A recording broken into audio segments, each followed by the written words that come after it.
Hello everyone, welcome है आप सभी का टीकेडी एजुकेशन के इस प्यारे से यूट्यूब चैनल पर। दोस्तों, आज की इस वीडियो में बात करेंगे कि आपकी जो आंसर की है वो कब तक जारी हो जाएगी और रिजल्ट कब तक आने की संभावना होगी। और जो स्टूडेंट आयोग के फैसले से असंतुष्ट हैं उनके अलग अलग माइंड में विचार चल रहे हैं। क्या कोर्ट केस करना चाहिए, क्या फिर आयोग फिर से जाना चाहिए, क्या जनता दरबार जाना चाहिए। तो पोल के माध्यम से और अपने स्वयं विवेक के आधार पर भी आपको मैं बताऊंगा कि आपको क्या करना चाहिए। तो आइए दोस्तों, वीडियो स्टार्ट कर लेते हैं।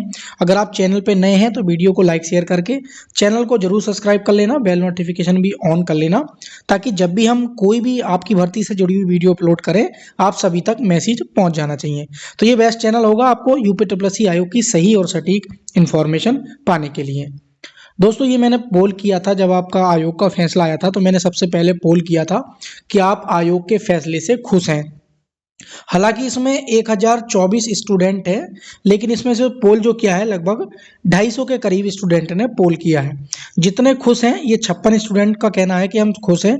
181 स्टूडेंट, लगभग 200 मान सकते हैं, इनका कहना है कि हम ना खुश हैं, यानी कि हम खुश नहीं हैं आयोग के फैसले से।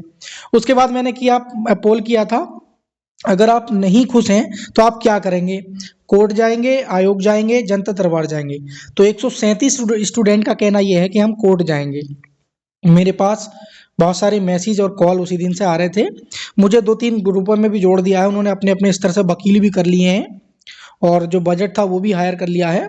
बस वो चाह रहे हैं कि किसी तरीके से 1-2 दिन में केस फाइल कर दिया जाए। मुझे लगता है कहीं ना कहीं हो भी गया होगा और कई जगह से केस फाइल होगा दोस्तों, ये कोर्ट केस में लेके इस चीज़ को लेकर। तो ऐसी मुझे संभावना जो मिल रही है उसके अकॉर्डिंग मैं बता रहा हूँ। जनता दरबार के लिए मात्र 23 स्टूडेंट। हालांकि जनता दरबार कुछ छात्राएं गई हुई थी, उन्होंने री एग्जाम की मांग नहीं की। उनका मुझे लगता है फेमस होना था और वो बहुत खुशी खुशी बाहर आके बोल पा रही थी कि हमें मतलब इतने इतने मार्क्स मिलेंगे और ऐसे ऐसे। उनका मेन मोटिव ये नहीं था। या योगी जी के संज्ञान में अगर बात पहुंचती तो छात्राओं को री एग्जाम चाहिए थी और री एग्जाम से बेसिकली सबका भला भी था। अगर री एग्जाम होता है तो वो सही है, क्योंकि कोर्ट केस अगर आप करते हैं तो भर्ती फंस जाएगी, काफ़ी समय लगेगा। लेकिन री एग्जाम होता है तो जो संविदा वाली छात्राएं हैं तो वो 15+ मार्क्स तो आगे रहेंगी री एग्जाम के बाद भी और अब भी। लेकिन आप जानते हैं कि जो 35 नंबर सभी को, या भी ऐसा भी नहीं है कि 35 ही फिक्स मिलेंगे, तो 35 नंबर सबको देने से क्या है कि इसमें कुछ अपवाद सामने आए हैं। आपने देखा होगा क्या सबको पूरे मार्क्स देकर आर्टिकल 14 का उल्लंघन नहीं है, तो छात्रों ने कहा यस बिल्कुल एकदम उल्लंघन है, और 48 ने कहा है कि नहीं है। 168 का कहना है कि उल्लंघन है और 48 का कहना नहीं है। ठीक है। इसी प्रकार अगर आप छात्र कोर्ट केस करते हैं तो आप याची बनना पसंद करेंगे, तो 42 ने कहा है कि नहीं बनेंगे और 124 कह रहे हैं, 42 कह रहे हैं बनेंगे और 124 बोल रहे हैं कि हम नहीं बनेंगे। अब मैं आपको बताता हूं सारी चीजें। देखिए, अभी क्या है, ये फुल मार्क्स देने से एक चीज को लॉस हुआ है।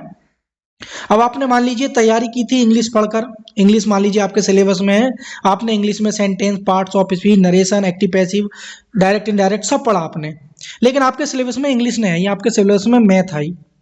अब ये जो होनहार स्टूडेंट है जो पूरा सारा सिलेबस पढ़ के गया है, मैथ में थोड़ी ना कुछ कर लेगा ये, तो इसमें इसकी तो गलती नहीं है। बाद में क्या है, ये फुल मार्क्स देने लगे। तो जिसने इंग्लिश अच्छे से पढ़ी थी, अपना एफर्ट दिया, टाइम दिया, और जिसने नहीं पढ़ी थी वो सब बराबर आ गए ना। तो समानता का अधिकार में क्या है कि उसका उल्लंघन हुआ है। इस चीजों को ध्यान में रखते हुए ये जो फुल मार्क्स है ये गलत है। ठीक है, पहली चीज तो ये हो गई है।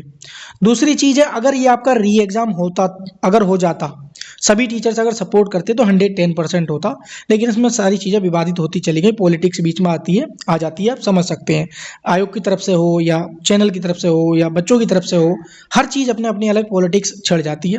तो उसमें क्या है कि आपका री एग्जाम नहीं हो पाया है और ये सारी चीजें आयोग ने किसी तरीके से इस मुद्दे को शांत करने की कोशिश की है, क्योंकि आपने देखा था उस दिन संविदा वाली बहनें भी क्या कर रही थी, अपना प्रोटेस्ट कर रही थी परमानेंट को। तो परमानेंट उनको उधर से नहीं किया, इधर से परमानेंट कर दिया। तो कुछ स्टूडेंट बोल रहे हैं कि 2000 स्टूडेंट है हमारे पास इतने इतने नंबर वाले, वो सारी चीजें फेक हैं। लगभग 6000 से लेके 7000 स्टूडेंट संविदा वाले हैं। ठीक है, तो अब जाहिर सी बात है कि जब फुल मार्क्स मिलेगा, 15 मार्क्स उनके, फिर 35, 34, 30, अब ये भी डिसाइड नहीं है कि आयोग 10 मार्क्स को दे, 15 मार्क्स को दे या 25 मार्क्स को फुल मार्क्स माने। अभी यूट्यूब पे जो कट ऑफ बता रहे हैं सबकी कट ऑफ बदल जाएगी, आप आंसर की आने दीजिए। ठीक है।